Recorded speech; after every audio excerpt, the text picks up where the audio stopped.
حضرت انس بن مالک کہتے ہیں میں حضور کے پاس بیٹھا تھا، حضرت عبداللہ ابن عمر بھی بیٹھے تھے،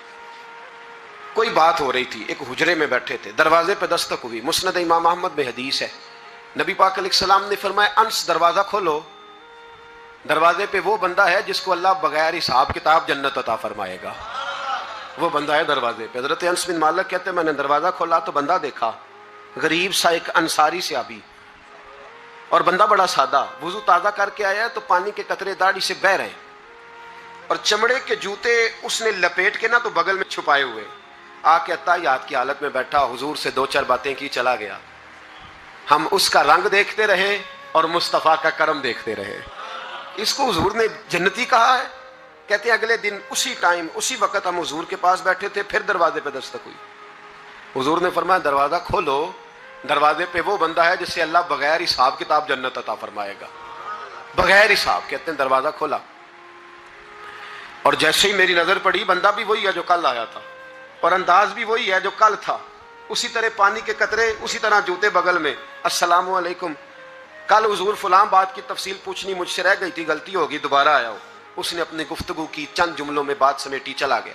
فرماتے ہیں اتفاق کی بات کہ دن تیسرا، بندے بھی ہم دونوں، میں اور عبداللہ ابن عمر، حضرت انس بن مالک کہتے ہیں دونوں بیٹھے تھے، سیم ٹائم سیم ڈے،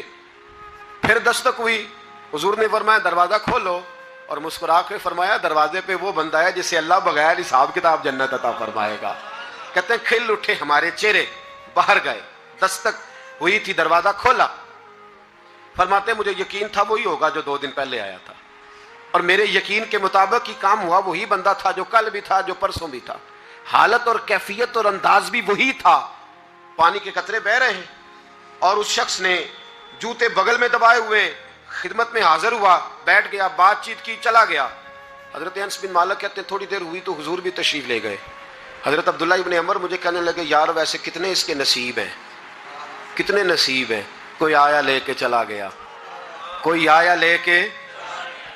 لے کے چلا گیا، کوئی عمر بھر بھی نہ پا سکا، میرے مولا تجھ سے گلا نہیں، یہ تو اپنا اپنا نصیب ہے، یہ تو اپنا اپنا، اور نہ کسی کے حال پہ طنز کر، نہ کسی کے غم کا مذاق اڑا، وہ جسے چاہے جیسے نواز دے، یہ مزاج لطف رسول ہے صلی اللہ تعالی علیہ وسلم۔ کہتے ہیں ہم لوگ گفتگو کرنے لگے، عبداللہ ابن عمر مجھ سے کہنے لگے یار ویسے پتہ کرنا چاہیے یہ کون سا عمل کرتا ہے، پتہ کرنا، جیسے ہم نہیں پتہ کرتے کہ یہ بندہ بڑا چمک گیا، پتہ کرو کون سا کاروبار کرتا ہے، ذرا اس کی جاسوسی تو کرو۔ اور بندے بھی بڑے سمجھدار ہیں، وہ سائیڈ بزنس نہیں بتاتے، وہ کہتے ہیں وہ جو میرا علیحدہ ہے وہ نہیں بتانا، کہیں یہ نہ شروع کر لے۔ حالانکہ انسان کے پاس جو خوبی، جو اللہ نے اسے دولت دینی ہوتی ہے، وہ اپنا اپنا نصیب ہوتا ہے، وہ گھر میں بیٹھے بھی اللہ عطا کر دے۔ وہ کہتے ہیں کہ پتہ کرو کیا عمل کرتا ہے، تو حضرت عبداللہ ابن عمر کہتے ہیں میں اس کے پیچھے ہو گیا، اس سے سلام لی، تو میں نے کہا مجھے 2-3 دن کے لیے مہمان بنا لو گے، مان نہ مان میں تیرا مہمان، 2-3 دن کے لیے مہمان بنا لو گے؟ تو کہتے ہیں مجھ سے کہنے لگا کوئی گھر میں جھگڑا ہو گیا ہے، کیونکہ پڑوس میں تو تمہارا قریب ہی تو تمہارا گھر ہے، میرے مہمان بننے کو جھگڑا ہے؟ تو میں نے کہا چلو ایسے ہی سمجھ لو،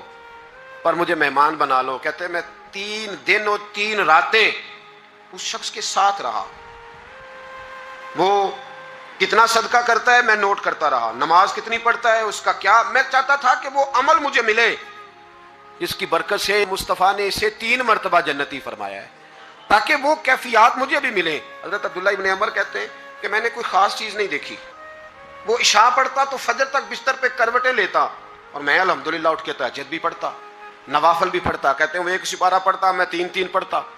فرماتے ہیں اس نے 3 دنوں میں کھجور بھی صدقہ نہیں دی، کہ کھجور بھی، اور میں نے بڑے بڑے غریبوں کی مدد کی۔ میں کہنے لگا کہ عمل تو میرا زیادہ ہے اس سے، پھر خوبی کیا ہے؟ خاص توجہ کرنا، اسلام اور دین کا جو فکری اساس ہمیں صحابہ نے دی۔ حضرت عبداللہ ابن عمر کہتے ہیں میں نے تیسرے دن اسے کہا بھائی اللہ تیرا بھلا کرے، تو نے بڑی خدمت کی، میں نے جانا ہے میرا کوئی جھگڑا نہیں ہوا تھا، میں تو بس تیرا عمل دیکھنے آیا تھا کہ تو عمل کیا کرتا ہے۔ تو وہ صحابی کہتے ہیں مجھے کہنے لگے یار تو میرا عمل دیکھنے آیا تھا، مجھے بتا تو صحیح کیا نے، اور کیوں دیکھنے آیا میرا عمل، تجھے کیا ضرورت پڑی میری جاسوسی کی؟ تو کہتے ہیں مجھ سے جب اس نے سوال کیا تو میں نے اس کو کہا بھائی تو 3 دن آیا نا، ہم بیٹھے ہوئے تھے، کہا ہاں میں آتا رہا ہوں، کہا 3 دن نبی پاک نے فرمایا اللہ تجھے بغیر حساب کتاب جنت عطا فرمائے گا۔ تو میں چاہتا تھا کہ میں ذرا جاسوسی کروں، ذرا دیکھوں، کھوج لگاؤں کون سا ایسا عمل ہے، آپ بھی ذرا دھیان دیجئے گا، کون سا ایسا عمل ہے، حالانکہ تو شام پڑھتا ہے اور اٹھ کے فجر پڑھتا ہے، میں تہجد بھی پڑھتا ہوں، تیرا سپارہ ایک ہے میرے 3 ہے، کون سا ایسا عمل ہے جس کے سبب تجھے جنت ملے گی؟ کہتے ہیں وہ صحابی کہنے لگے یار کوئی ایسا عمل نہیں، کوئی شے نہیں، میں اس قابل ہی نہیں، من آنم کہ من دانم، جو میں ہوں مجھے پتا ہے۔ کہا پھر کوئی بات تو ہوگی، تیری مہربانی بتا دے، میں نے 3 دن 3 راتیں محنت کی ہیں، بتا دے۔ کہتے وہ کہنے لگے اگر تجھے بتاؤں نا تو پھر سن، میں جب رات کو سوتا ہوں تو اپنے دل پہ نظر ڈالتا ہوں، اور سویرے جب اٹھتا ہوں تو پھر اپنے دل پہ نظر ڈالتا ہوں، موبائل پہ نہیں، کنجی پہ نہیں، یہ چابیاں کدھر ہیں، بٹوے پہ نہیں، میں رات کو سوتے ہوئے بھی اپنے دل پہ نظر ڈالتا ہوں، سویرے اٹھتے ہوئے بھی میں سب سے پہلے اپنے